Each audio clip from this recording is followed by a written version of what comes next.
आज इस वीडियो में हम करने वाले हैं सेंटेंसेस और उनके टाइप्स को। फटाफट वीडियो स्टार्ट करते हैं। सेंटेंसेस, ये सेंटेंसेस क्या होते हैं? ये सेंटेंसेस एक ऐसे ग्रुप ऑफ वर्ड्स होते हैं, जो ये वर्ड्स होते हैं जब हम इनको मिलाते हैं और जब इनका कोई मतलब बनता है, इनका कोई सेंस बनता है, उसको हम सेंटेंसेस कहते हैं। एग्जाम्पल से इसको देखते हैं। Did match team the win your, इसका कोई मतलब समझ में आ रहा है? थोड़ा सा अजीब सा लग रहा है ना सुनने में, मतलब क्या मतलब हुआ did match team the win your? हमें नहीं पता इसका क्या मतलब है, लेकिन did your team win the match, अब हमें समझ में आ रहा है कि हम बात कर रहे हैं did your team win the match. Hindi में ट्रांसलेट मैं नहीं करूंगी, आप लोगों को इंग्लिश सीखना है इंग्लिश से ही। So did your team win the match, हाँ हमें समझ में आ रहा है। और did match team the win your, ये हमें समझ में नहीं आ रहा है। सो ये जो नीचे वाला है, जो कंप्लीट एक सेंस बना दिया है, इसको हम कहते हैं सेंटेंस। क्या कहते हैं? सेंटेंस। जब भी कोई एक सेंटेंस होगा उसमें हमेशा एक वर्ब होगा। क्या होगा? हमेशा एक सेंटेंस में एक वर्ब होगा।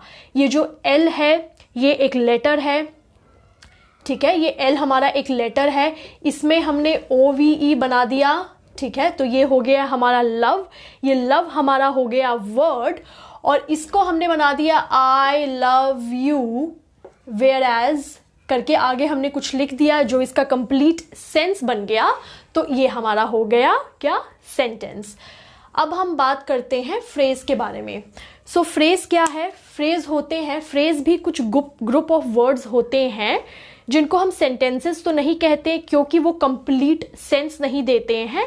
सेंस बनाते हैं but not complete sense, make sense but not complete sense. For example at the bus stop, हाँ हमें समझ में आ रहा है कि बस स्टॉप के बारे में बात हो रही है, लेकिन हमें पूरी बात समझ में नहीं आ रही है। लास्ट इवनिंग हमारा फ्रेज हुआ, अ फनी स्टोरी हमारा फ्रेज हुआ। इस फ्रेज में हम कुछ वर्ड्स को ऐड करते हैं और इस फ्रेज को हम सेंटेंस बना सकते हैं, ठीक है। सो सेंटेंसेस और फ्रेज मैंने आपको क्लियर किया कि सेंटेंसेस क्या होते हैं और फ्रेज क्या होते हैं। आगे देखते हैं। जो एक सेंटेंस होगा ना, उसमें एक सब्जेक्ट होगा और एक प्रेडिकेट होगा, ठीक है। सब्जेक्ट क्या होता है? जो सेंटेंस किसके बारे में बात कर रहा है, जो वो सेंटेंस है वो किसके बारे में बता रहा है, वो हमारा सब्जेक्ट होता है। और जो बाकी का जो बच जाता है उसको हम कहते हैं प्रेडिकेट, ठीक है। प्रेडिकेट क्या होता है? जो सब्जेक्ट के बारे में बताए उसको हम प्रेडिकेट कहते हैं। एग्जाम्पल से देखते हैं। All the players contributed to the victory of the team. All the players हमारा सब्जेक्ट हो गया और जो बाकी का बचा contributed to the victory of the team हमारा प्रेडिकेट हो गया। बट जरूरी नहीं है कि जो हमारा सब्जेक्ट है वो हमेशा ही स्टार्टिंग में आए। सब्जेक्ट आगे भी आ सकता है, पीछे भी आ सकता है, कहीं पे भी आ सकता है। एक और एग्जाम्पल से इसको समझते हैं। In the heart of the forest lived a saint. So ये in the heart of the forest lived, ये हमारा प्रेडिकेट हो गया, और जिसके बारे में बात हो रही है कि कौन रहता था, वो हमारा सब्जेक्ट हुआ, जो कि है अ सेंट। अ सेंट रहता था, ठीक है। तो ये अ सेंट हमारा सब्जेक्ट और ये हमारा प्रेडिकेट। जो सेंटेंसेस होते हैं वो होते हैं 4 टाइप्स के। उनके टाइप्स देखते हैं। एसर्टिव और डिक्लेरेटिव एक ही होते हैं ये। दूसरा हमारा होता है इंटेरोगेटिव, इंपरेटिव और एक्सक्लेमेटरी। सबसे पहले मैं आपको ये 2 समझाती हूं ताकि इसको हम हटा दें यहां से।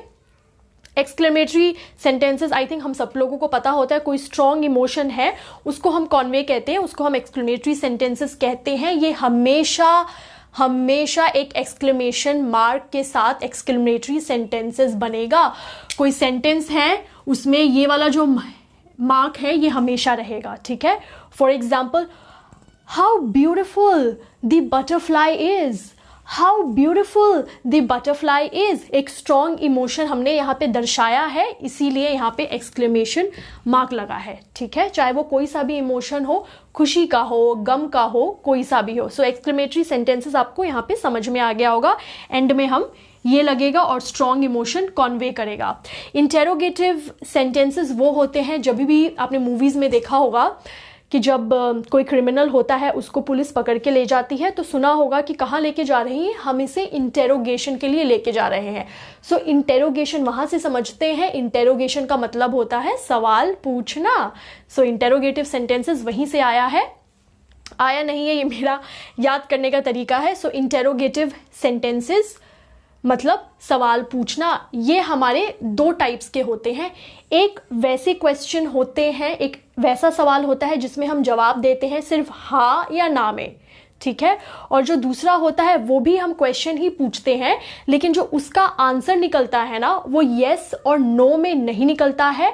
उसका आंसर देने के लिए आपको एक स्टेटमेंट से ही बोलना पड़ेगा, एक स्टेटमेंट से ही आपको आंसर देना पड़ेगा, एक कंप्लीट सेंस बना के, तो ही हम उस क्वेश्चन का आंसर दे सकते हैं। फॉर एग्जाम्पल, इंटेरोगेटिव जो सेंटेंसेस होते हैं वो 2 सवाल पूछते हैं। 2 टाइप्स के होते हैं। एक जो हाँ या ना का जवाब मिलेगा आपको। For example, do you like stories, do you like stories, इसका जवाब आप या तो येस में दोगे या तो नो में दोगे, है ना। Do you like stories, yes I love stories, और I like stories, no I don't like stories, खत्म।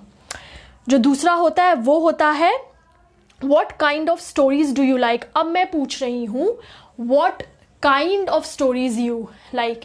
कैसी स्टोरीज तुम्हें पसंद है। अब इसका जवाब आप येस और नो से नहीं दे सकते हो, ये आपको बतानी पड़ेगी कि I like fairy tale kind of stories, या ऐसी स्टोरीज या वैसी स्टोरीज। सो इनके 2 टाइप्स होते हैं, ये भी मैंने आपको यहाँ बता दिया। इंटेरोगेटिव सेंटेंसेस हमेशा अपने आखिरी में एक क्वेश्चन मार्क से खत्म होते हैं, और एक्सक्लेमेटरी जो सेंटेंसेस होते हैं वो एंड में एक्सक्लेमेशन मार्क से खत्म होते हैं। ये इनको पहचानने का तरीका है। रूल आउट करते हैं, बचा हमारा 2 एसर्टिव। अब आई होप इंटेरोगेटिव और एक्सक्लेमेटरी सेंटेंसेस कोई भी नहीं भूलेगा, है ना।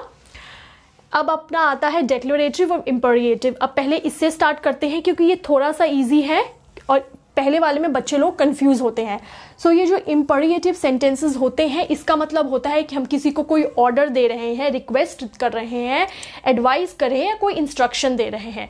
रिक्वेस्ट से, जैसे रिक्वेस्ट से देखते हैं, pass me the sugar please, request कर रहे हैं प्लीज मुझे वो दे दो, प्लीज मुझसे ये ले लो, तो हम रिक्वेस्ट कर रहे हैं, तो ये रिक्वेस्ट वाला सेंटेंस हो गया। तुम बीमार हो, डॉक्टर को दिखा लो, तो हम किसी को एडवाइस दे रहे हैं, ठीक है।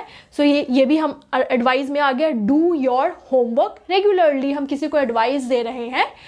इंस्ट्रक्शन में आ जाएगा put this notice on the notice board, ये जो सेंटेंस है ये हम किसी को इंस्ट्रक्शन दे रहे हैं। सो जहां भी हम इंस्ट्रक्शन देते हैं, ऑर्डर करते हैं, किसी को रिक्वेस्ट करते हैं या फिर एडवाइस देते हैं, तो वो हमारे इस कैटेगरी में आते हैं। अब जो आखिरी वाली कैटेगरी बची वो है एसर्टिव की। तो इसका मतलब होता है कोई स्टेटमेंट को बोलना या फिर कोई फैक्ट बताना, ठीक है। कोई भी हम नॉर्मल सा स्टेटमेंट कुछ भी बोल रहे हैं, for example it is raining outside, कुछ भी हम एक नॉर्मल सा स्टेटमेंट बोल रहे हैं वो इसमें आता है, ठीक है। ये हमारे 2 टाइप्स के होते हैं, एक तो हमारा अफर्मेटिव या फिर आप इसको पॉजिटिव भी बोल सकते हैं, और दूसरा हमारा आता है नेगेटिव। इसके हमारे 2 पार्ट्स होते हैं। सो एक एग्जाम्पल से समझते हैं। कोई स्टेटमेंट अगर हम दे रहे हैं, the fox looked at the piece of cheese. अब आपको सिर्फ इसमें ये नहीं देखना है कि ये डिक्लेरेटिव है या क्या है, आपको ये भी देखना है कि सेंटेंसेस कैसे फॉर्म होते हैं। देखिए ध्यान से, द फॉक्स, एक पर्टिकुलर उसी फॉक्स के बारे में बात हो रही है, अ फॉक्स नहीं आया है। लुक्ड, यहाँ पे लुक्ड आया है, एट आया है, द आया है, piece of cheese, the fox looked at the piece of cheese. तो यहाँ पे आपको ध्यान ये देना है कि जब भी हम कोई सेंटेंस बनाते हैं तो कहाँ पे इज लगता है, द लगता है, ए लगता है, एन लगता है। ये आपको अच्छे से पूरी अवेयरनेस के साथ देखनी है, प्रैक्टिस करनी है, और ऐसे ही धीरे धीरे करके आपको इंग्लिश आ जाएगी। The fox looked at the piece of cheese, ये एक स्टेटमेंट है, और the fox did not like it. अब डिड नॉट का मतलब क्या हो गया कि नेगेटिव हो गया। फॉक्स ने देखा चीज को लेकिन उसको पसंद नहीं आया। सो पसंद नहीं आया, कुछ भी जो मना कर दो, पसंद नहीं आए, अच्छा नहीं लग रहा, मन ठीक नहीं है, ये सारे हमारे नेगेटिव पार्ट के डिक्लेरेटिव सेंटेंसेस में आते हैं। नॉर्मल हम कोई स्टेटमेंट दे रहे हैं, आई don't like rain, I love rain, I like rain, ऐसे करके, तो ये हमारे डिक्लेरेटिव सेंटेंसेस में आते हैं। ये जो सेंटेंसेस का एक टॉपिक है ये मैंने आपको बहुत अच्छी तरीके से करा दिया, एंड आई होप अब ये जो 4 टाइप्स है ना, ये आप अब कभी भी नहीं भूलोगे। अब हम कब मिलेंगे? हम मिलेंगे अपनी नेक्स्ट वीडियो में। Bye bye.